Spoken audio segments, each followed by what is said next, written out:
બંને બાજુથી પ્રમુખના દાવા થઈ રહ્યા છે અને મીડિયા એ જ પ્રશ્ન કરે છે કે બંને બાજુ નેતા બનવાની કોશિશ ને હોડ લાગી છે, પણ મારો પ્રશ્ન છે કે સમાજ માટે લડવા નીકળ્યા છે કે વ્યક્તિ માટે, એ નથી સમજાણું. અત્યાર સુધી લગભગ 1 મહિનાને આળેગાળે આ વિવાદને થવા આવ્યો, પણ કાંઈ પણ સમાજની વાત બહાર આવી હોય એવું મારા ધ્યાન ઉપર આવ્યું નથી મીડિયા કે સોશિયલ મીડિયા દ્વારા.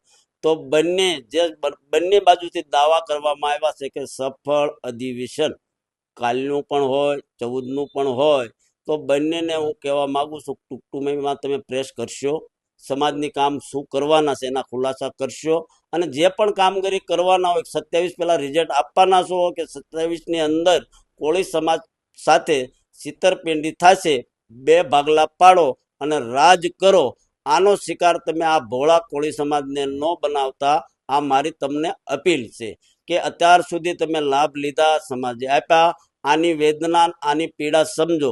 શિક્ષણ ભવનનો મુદ્દો હોય, ઠાકોર વિકાસ નિગમનું હોય, સામાજિક જે અવારનવાર અત્યાચાર થાય છે એની બાબત હોય કે રાજકીય હોય, આ બાબતમાં તમે ક્યારે ચર્ચા કરશો? પ્રમુખને લઈને જે તમે લડાઈ કરી, જે દિલ્હીની અંદર ખર્ચો કર્યો, પીઠાવાલા ભવન જે ગાંધીનગરમાં છે, ત્યાંના દીકરાઓ જે ભણે છે એની હાલત જો આટલા ખર્ચે 2 માળ ચડી ગયા હોય, તો સમાજનું હિત વિચારો કે તમે જે ખર્ચા કર્યા મને કોઈ વાંધો નથી, પણ હું તમારું ધ્યાન દોરું છું કે આયા પણ એક ભવન છે, એના છોકરા ભણે છે, જ્યાં 300ની કેપેસિટી છે, 800 જણા રહેશે, એની પીડા સમજો.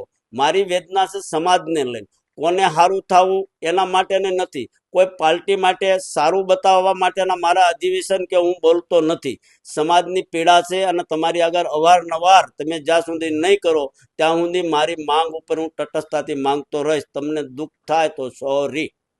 હવે જે રીતના કુંવરજીભાઈ એવું કહે છે કે જે મતદારીયાથી બને છે એના ઉપર હું ચૂંટણી નહીં લડું, સમાજ સ્વૈચ્છિક રીતે બનાવશે, ચૂંટણીમાં અધ્યક્ષ બનીશ, તમે કઈ રીતના?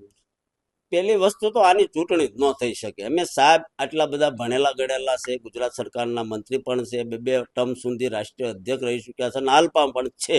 તો જ્યાં સુધી કોર્ટની અંદર મેટર હોય એની અંદર કઈ રીતે ઇલેક્શન થાય અને કઈ રીતે સિલેક્શન થાય એ મારી સમજણની બહાર છે.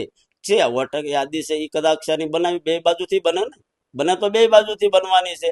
એટલે આનું સોલ્યુશન સમાધાન છે, સમાજને ગુમરાહ કરે છે.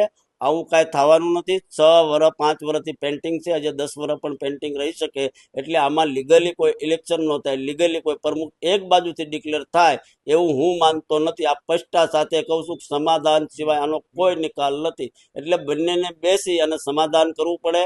સમાજના ભાગલા પાડી અને રાજ જે કરવાની નીતિ છે અને મત લેવાની પાર્ટીને સારું બતાડવાનું જે અત્યારે હોડ મચી છે એમાંથી બહાર આવે અને સમાજના જે દીકરા દીકરી છે એની પીડાથી એ વાકેફ છે તો એનું કામ કરે, આવી મારી બંનેને અપીલ છે. હીરાભાઈ સોલંકી હોય, કુંવરજીભાઈ હોય કે પછી વિરેન્દ્ર કશ્યપ હોય, આ બધા ચૂંટણી લડવા માટે આટલા બધા ધનપછાડા શા માટે?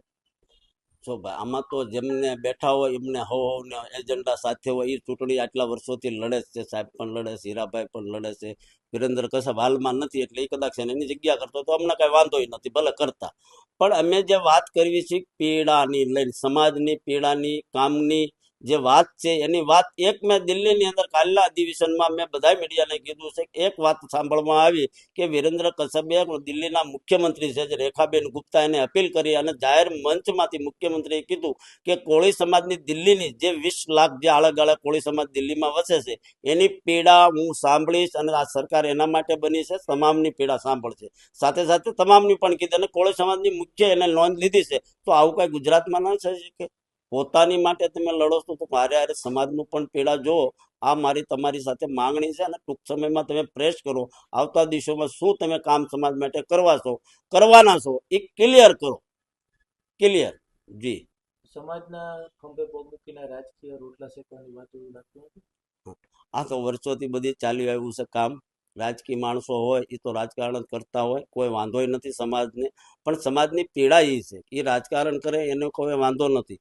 કે હીરાભાઈ હોય કે બાવળિયા સાહેબ હોય કે વિરેન્દ્ર, અમે કોઈના દુશ્મનો નથી. અમે જે સમાજની પીડા છે, જમીન ઉપર રખડવી છે, ગામડે જાવી છે, અમને દેખાય છે એ બોલવી છે જી.